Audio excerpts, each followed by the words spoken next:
Thank you for tuning in to a couple of Keemers podcasts. I am your co-host, Francesca. People call me Frankie. And I'm your co host, Christopher. People call me Chris. And per the usual, we will start today's episode off with Attitude Attitude of of gratitude. Gratitude. And I'll start. I am grateful for the support we've been getting recently with our podcast. Yes. We've been getting feedback, and it's just always really appreciated, and it lets us know that people are actually listening. So that's really good. We started this off it's something we've just talked about in the past and considered not doing for various reasons, but it was just like, hey, it kind of fell into our lap to start it, and here we are. So it's good to know that there are listening ears. So that's what I'm grateful for today. What about you? Well, I'm grateful for rest and relaxation again. Been I was like, another. didn't you say that last time? Yeah, but it's been another long week, so I'm grateful for that again. But also, I would say I'm grateful for just having a support system with our family and friends, and knowing that they have our backs and we have theirs, and just grateful for those relationships and maintaining them and allowing them to continue to grow deeper and stronger. So I'm grateful for those things. Yeah, and I will add that I do have a surgery coming up, and we do record these in advance. So actually, when you hear this, I should actually have already had the surgery. So we're going to try to stay on top of things, but if we don't, you know why. So we'll start our topic for today, which, if you haven't already saw the title, it is being overqualified in America. And it's something that we both have struggled with, and I'm sure many, many people, especially millennials, have dealt with. Because I feel like it's been a thing. Obviously, it's not a new thing, but I think for our generation, it is more abundant than the past. In the past. Would you say that or no? Yeah, I agree. It's definitely been an issue I've noticed personally with you, and I would say a lot of ways, maybe even within our generation, maybe even, well, I don't know about Generation X, but I know for us it's definitely been an issue of being overqualified. And I think like way more probably millennials have gotten their degrees in their 20s than probably a lot of, versus Generation X and the boomers.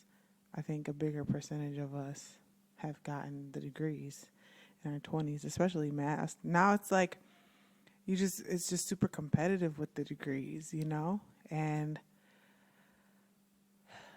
especially around here in Detroit and Metro Detroit area. And I'm sure this is in other areas as well, but we're just speaking from where we're from. There's a lot of jobs that have popped up in the last 5-10 years that they hire a lot of people for a low wage. And so when you hear, oh, there's jobs, there's no shortage of jobs, or the shortage of jobs is getting lower, there's so many jobs out there now versus, because you guys were complaining before, but now there's jobs. What we're running into is, those jobs don't want us because we are overqualified. And it's not like ooh, I'm smart, I'm educated. Right. It's not a flex. It's actually causing a struggle, so to speak. You know, I mean, I don't know how else to phrase it. It's like the world is saying, "Oh, there's jobs out there," but I'm like, those jobs don't want me because I'm overqualified, and some of them I'd be willing to do. It's not like, oh, that work, I'm like just so much better than that. No, but they don't want me because they feel like what literally had me and Chris had this experience where passed our resume along, and specifically for Chris's resume, the boss, because it was, a referral. So the boss said, "Why does he want this job?" What? What do you mean? Sometimes people just need to eat. Like, I need to do a job to pay my bills. Yes, career and living in your passion is always goals, right? But sometimes you just have to do what you got to do to pay the bills. And for you to question why someone wants a position because they're educated beyond what maybe your average employee is educated or possibly more educated than you, is it an intimidation thing? Like, just this overqualified word, I feel like it makes sense when you say it, but when you really think about it, it literally is ridiculous. It is, because I remember applying for a job, and I actually got I don't know if I interviewed for it. At this point, it's water under the bridge, but from what I can remember, I don't even know if I interviewed for it, but I do remember getting a call back about it. And I remember them saying that, they're moving on with other candidates. And yeah, at this time, I'm thinking, like, well, I need a job to help provide for me and my family, of course. And it wasn't like, oh, buku money, but I think it was decent enough money to where, it could pay the bills. And one of the qualifications was having a bachelor's in psychology. Well, obviously, I have a bachelor's and a master's in psychology. So, my thing was, and I know there's other factors involved. I'm definitely aware of that, and not saying that, oh, well, what makes you better than other people? Like, no, it's not that. But I think based on what their qualifications were, I think I really aligned with that.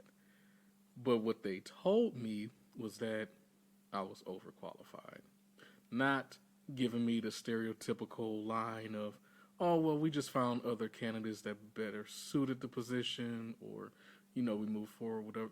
It wasn't even that. It was, we just believe you're overqualified.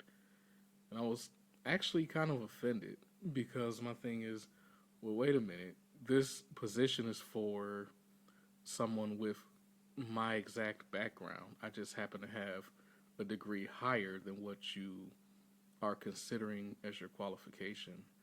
So why wouldn't I be a good fit? Now, like I said, if you have only one position, you saw someone that was better, okay, I can accept that. But to simply say we didn't choose you because you were overqualified, even though I met the qualifications, and then had the nerve to say, well, doesn't that feel good to hear? No, that doesn't feel good to hear. So yeah, it it definitely made me think deeper about this idea of being overqualified. Especially now we're in a time where we're still dealing with COVID and this crisis, and people are losing their jobs and getting on unemployment, and you hear people love to say, well, I don't know why people need to be on unemployment or still collecting unemployment, because there's so many jobs, like there's so many job hirings. Yeah, but the problem with that is a lot of employers do not want to hire people, not because the person doesn't want the job, not that they don't want to do everything they can to support themselves and provide for their families, or that they're too good for, is that they don't want to do it because they're considered overqualified.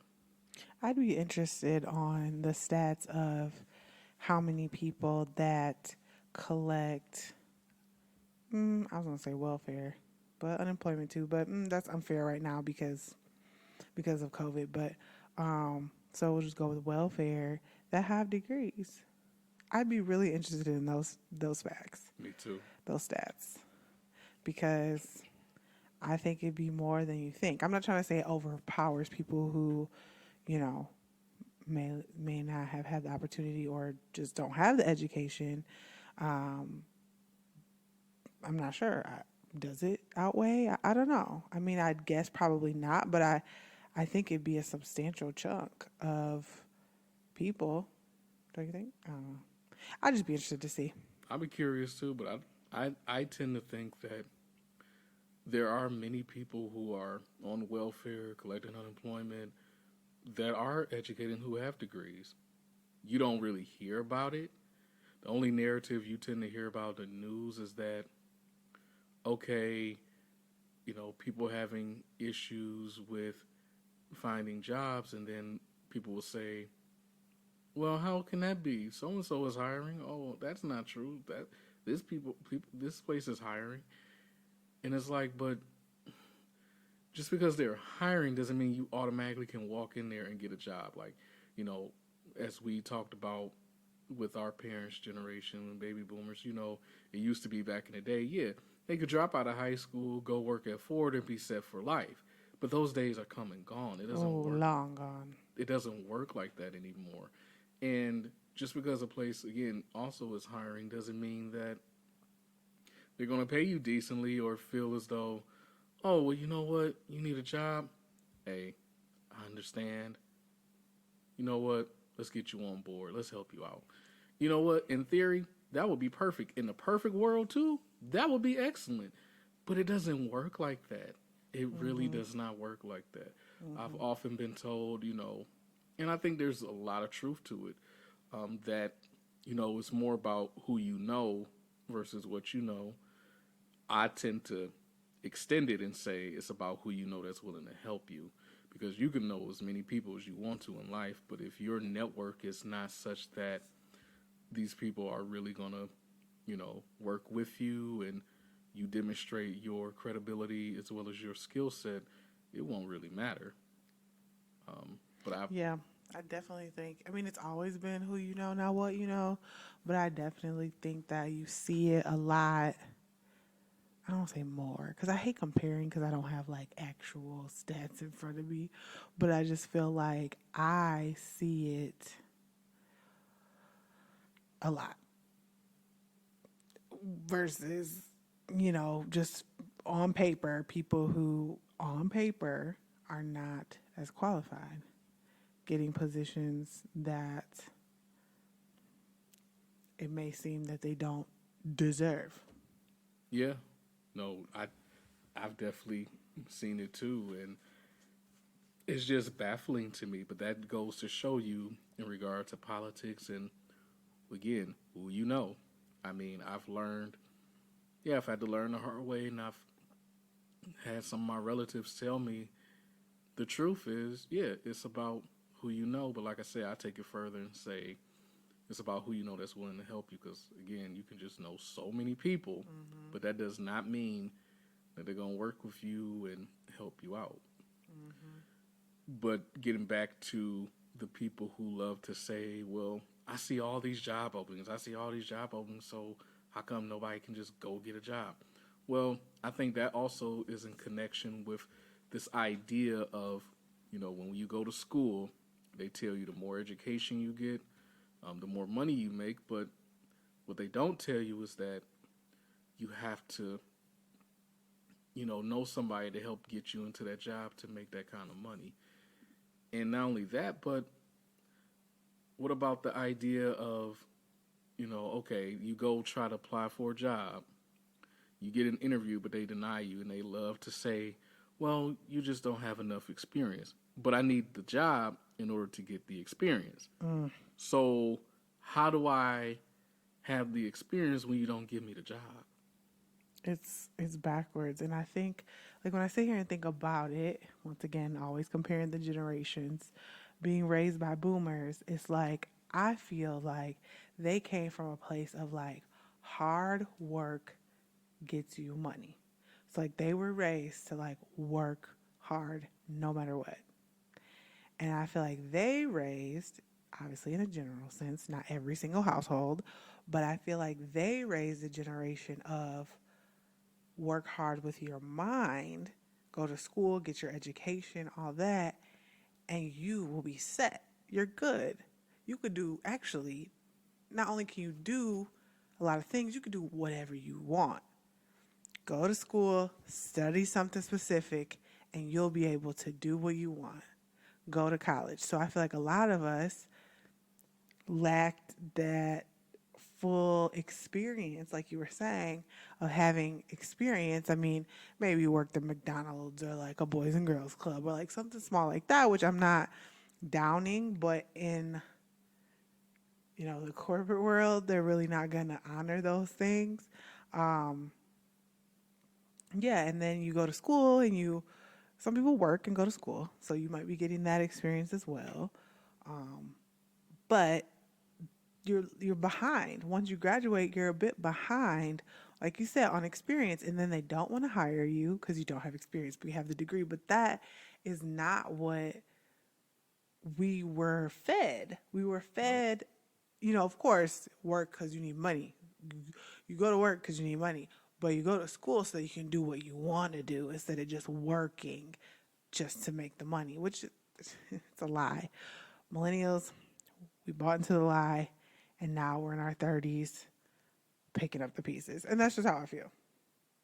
That's been my experience, hands down. Yeah. And, I've taken jobs that, I really feel like I know don't pay me my worth. And they act like they can't, and you rebuttal and you request higher. And it's like, at what point, for me, I got to a point where it's like, okay, like I'm playing hardball because, I mean, they're playing hardball. So I'm going to retreat. Like, you're not going to pay me what I'm worth? Bye. But how long can you say bye or no thank you? I mean, you got to eat. So then you take the best of the worst. That's just been my experience. Yeah. And I've been very, very fortunate with the jobs that I've had because I've had, I can count on one hand the number of jobs that I've had that I've gotten through someone versus where I just was very, very fortunate, applied, and got it. Hmm. I can count on one hand with, That's nice. Must be nice. but I feel like I really rolled the dice. I really just, I feel like I hit the lottery. That's really sad to say, but that's the only thing I can compare it to. But you have gone on interviews where you didn't get it and you were definitely qualified, like you said. But yeah, the ones you've landed have definitely paid you your worth, I would say, thus far, or close to. You're not Yeah, really selling yourself out. yeah, and I'm grateful for it. It's been able to um, pay bills, been Not able to my eat. experience. I've gone to so many, and maybe it's me. Sometimes, I do reflect back and I'm like, girl, maybe it's you because. But I've talked to other people, and a lot of people share the experience, but maybe it's us. I don't know.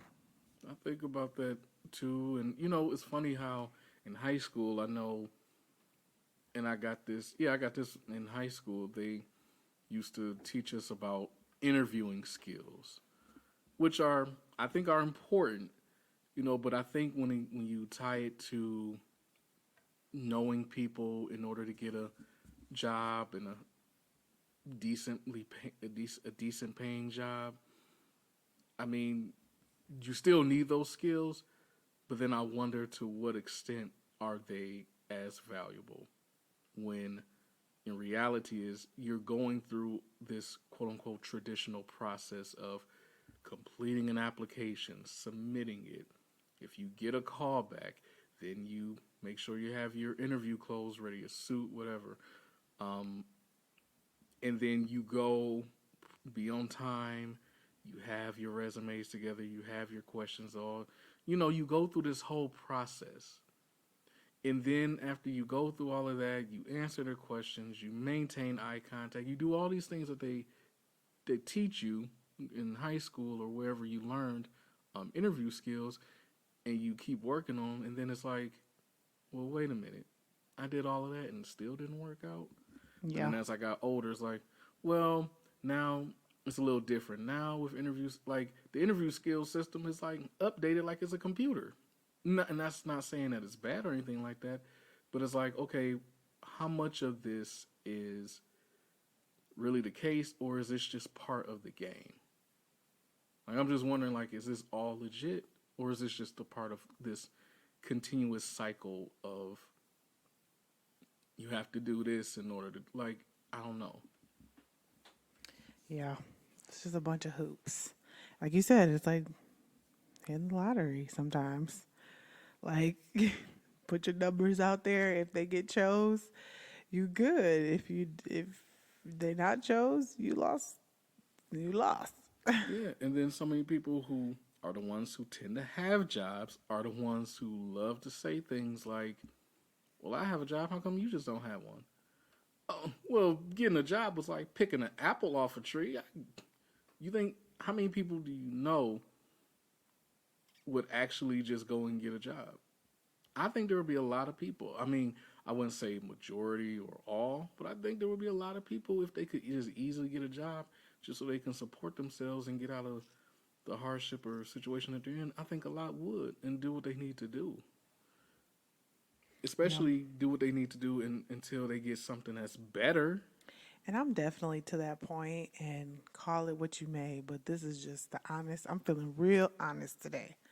My honest gut, my honest attitude is I got my master's. And not to say I'm done learning, no. But I don't want to do anything that costs money for me to qualify. I have put in several years and several tens of thousands of dollars to be qualified. So, no, I'm not interested in getting another certificate that costs me. No, I'm not interested in taking any courses that I have to pay for anymore. I'm done. I'm done paying for education unless it's just like this blazing passion in my soul to just do it. I'm not. I'm not. Because, I've thought about getting, a TESOL certificate and different, teaching English to speakers of other languages. You gave me that look like, what's TESOL? Like Like, an I don't, ESL, pretty oh, okay. I'm much. about to say, like, I don't know who he is, but TESOL. Because, when people say ESL, just a little caveat here, ESL is kind of incorrect because ESL means English second language. That's implying that English is your second language. Lots of people don't know English, but they know more than two languages. yeah. So TESOL is teaching English to speakers of other languages, meaning they just don't speak English. So anyway, thought about that before, but I'm not paying for it, and so if you don't see me qualified, I mean, I know I had a conversation with my mom too. It's like sometimes a degree just means that I'm able to learn and complete. So if my 2 degrees don't show enough that I'm able to learn and complete something, I don't know. I don't know what else. I'm not jumping through no more hoops and I'm not paying no more money. Now, if you want to take me on and you got a different set of skills that you think I lack and you want to pay for me to take those courses or do an on-site training, I'm down. But I'm not paying for nothing else. I'm just not. I'm already paying for what I paid for. I'm not interested. And I think that comes with being overqualified but underexperienced.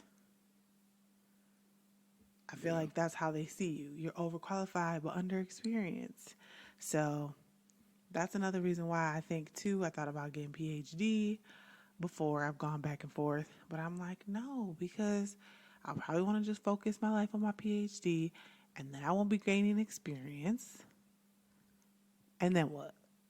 I'm back in the same boat. 3 degrees, no experience or lacking experience. I don't know. Yeah. Maybe I'm just speaking personally here, but I've spoken to so many people who share this sentiment. It's hard because, with our education system, especially in higher ed, is we still have this idealism regarding college. And not to say that it's a bad thing at all. I mean, I still have it in some ways, but I also fully know and understand, not only based on my experience, but as I was going through it, is that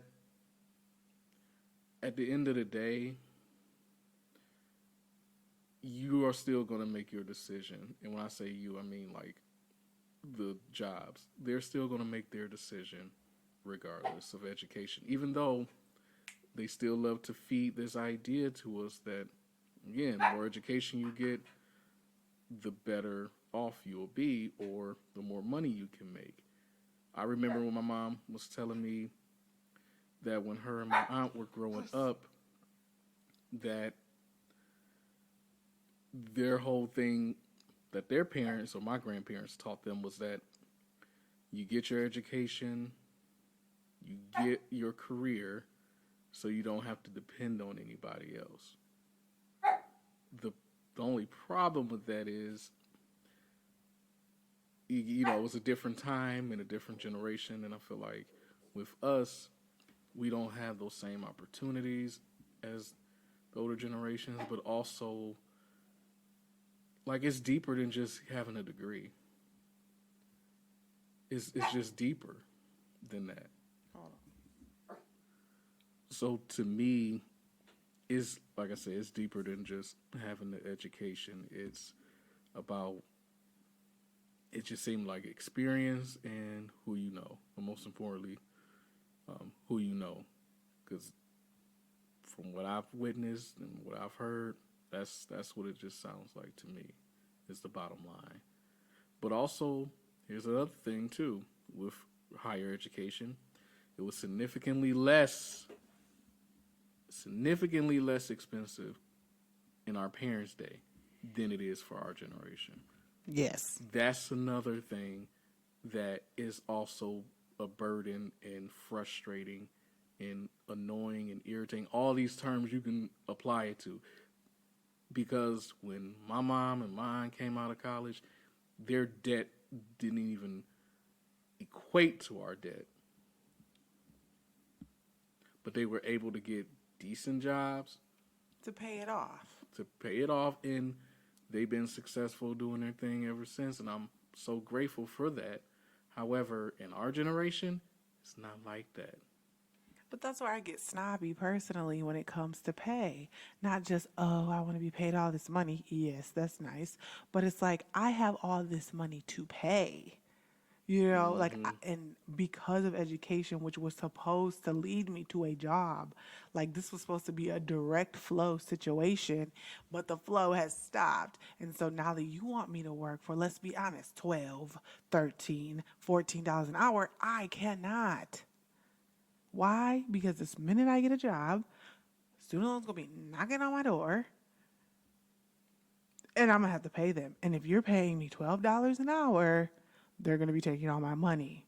Like, I'm not interested.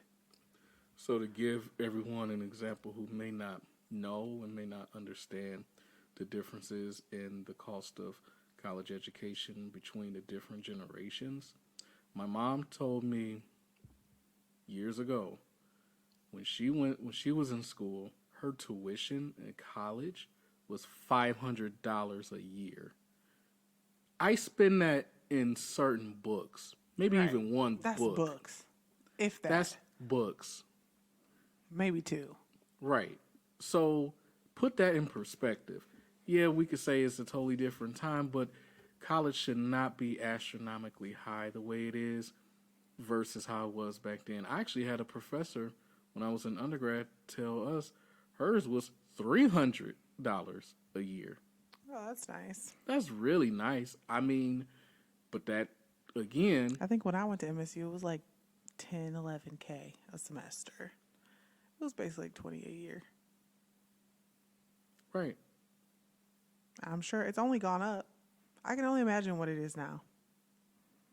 Ridiculous. Because I graduated at 11, so that was literally a decade ago. Yeah, I think my tuition was 8,000 semester. It's crazy. The inflation is ridiculous. Exactly. So I say that as an example to say that, a lot of that affects the way us millennials view not only with our education and things like that, but when it comes to these having jobs. Like when you got all this amount of debt and you're trying to either pay it off or find ways to pay it off slash live on your own and pay bills and have a car and all these things, all these expenses, it's kind of hard to just be super excited and geeked up about a $12 or $13 an hour job. For sure. Because you're going to be focused on paying everything, including the student loans. And I see a lot around here. I'm not going to name any specific companies, but I just see a lot of like jobs that they will pay decently, but you really are like working around the clock and you're pretty much their little puppet. And that's just not for me. Like, I'm not. I'm not. And we're really big on mental health and stuff. And that type of work environment is definitely brewing environment for poor mental health. And these places that advertise, we got Slurpee machines, we got a putt-putt golf course, we got all that, we got a gym, we got a restaurant.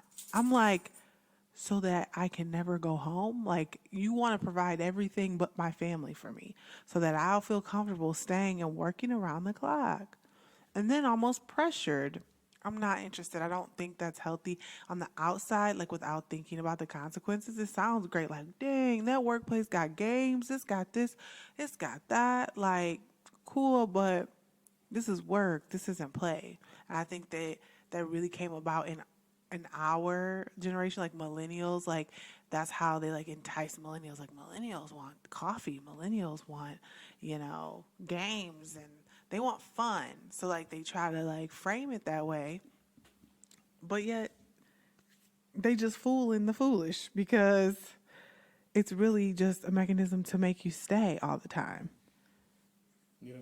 By giving you a little bit of comfort or a little bit of incentive and make you think that it's not as bad as it is. And I've seen it with two major companies that I can think of right now. And no. And I'm not trying to say it's not good for anyone. That's just not good for me. And it seems like a lot of the people that I know or have heard of, or, these accounts are people who, sorry, Reese is barking and is driving me nuts. It's distracting me. But, people who, like, they're trying to get out of a situation that they're already in because they're like pretty much drowning in their current situation. So I hate to use the word desperate, but it's like a little bit of desperation, or desperate for a change, desperate for a dollar or something. And, this might be better than what they've ever experienced for whatever reason, but I'm not drinking the Kool-Aid. I don't see it as great. And for me, and I think it can be damaging for many. But yeah, I think that comes along with, and I think a lot of those places use the overqualified stamp because they know that you're not as easily fooled. Your motive is so different than that mindset. And I don't want to do like a greater than, lesser than, or other anyone like these people, but it's definitely a mindset in that,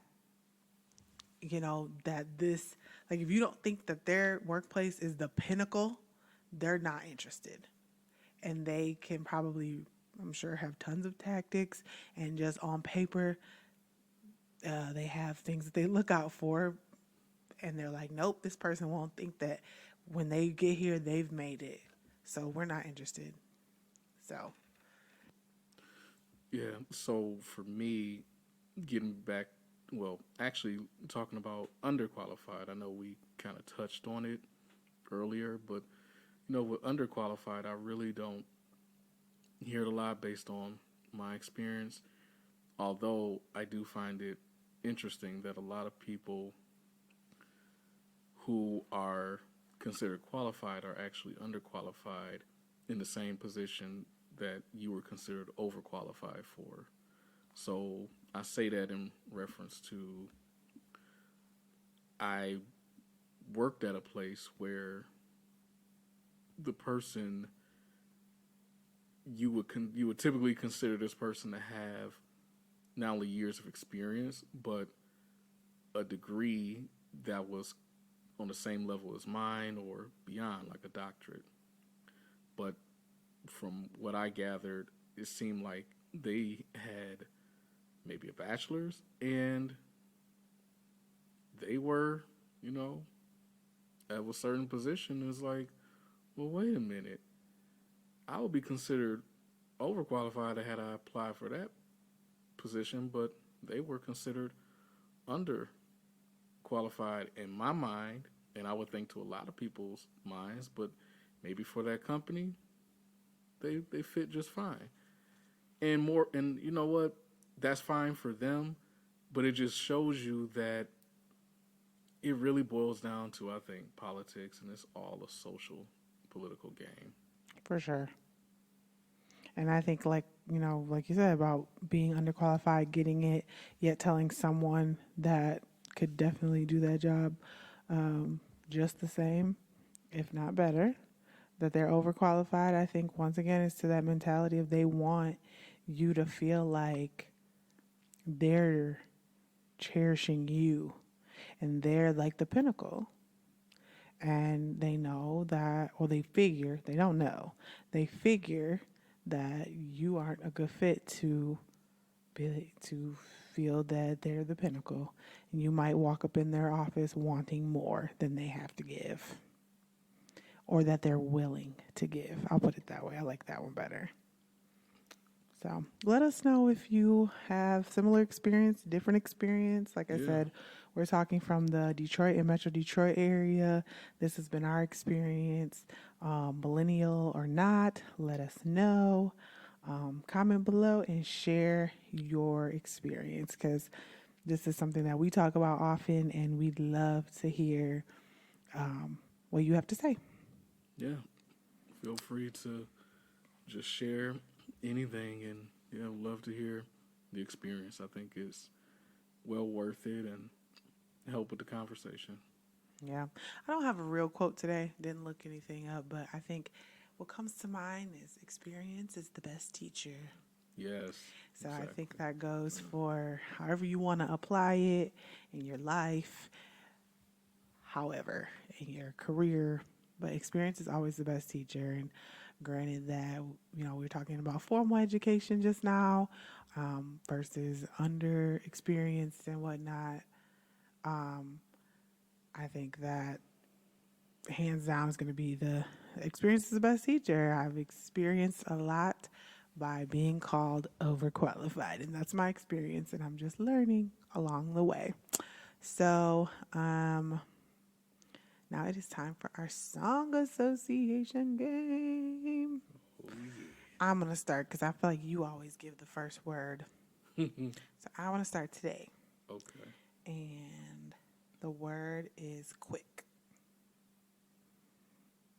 10, 9, 8, 7, 6, 5, 4, 3, 2. Oh, I can't think of 1. anything. Oh. I'm the winner. And did you think of a song with quick in it? Huh? Did you think of a song with quick in it? Yes. What song was that? The quilted quick picker upper. Bounty. Okay. I got a word then. Your word is, I feel like I'm on a game show. Your word is super. Yeah, I'm super fly, super duper fly. I can't stand the rain against my window. I can't stand the rain Freaking. against my window. Yeah. Oh, okay. I won. You want to do another one? We're getting up there in time. Yeah, sure. Let's do one more. And if it's a tie, it's a tie. Yeah.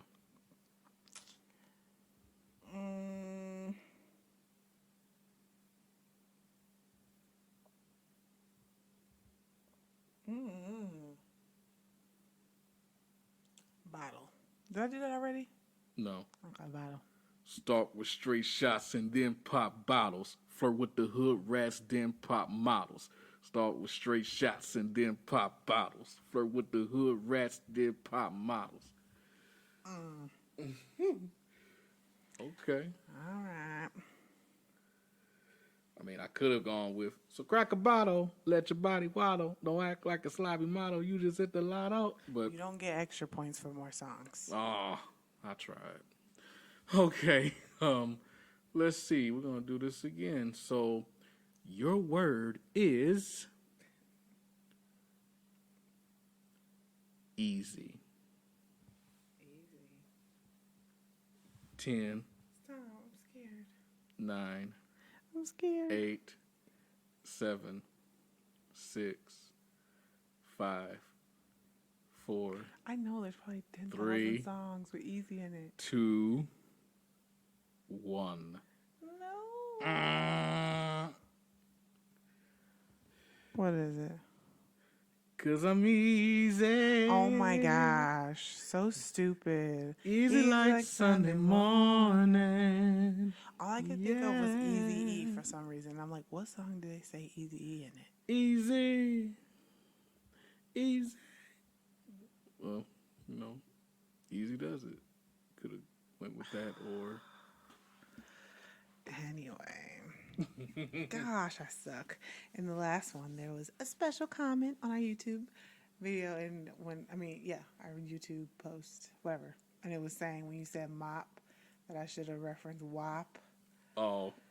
I know. I knew it was in there. It's just the pressure. Yeah, I mean, this is what people go through on game shows like on Jeopardy. Gosh, I thought I was good at this stuff. Anyway, it's a tie today, and we thank you for listening. Yes. Thank you for listening. Make sure you rate and review if you like what you hear. Also, like, subscribe, comment, and share with a friend. See ya.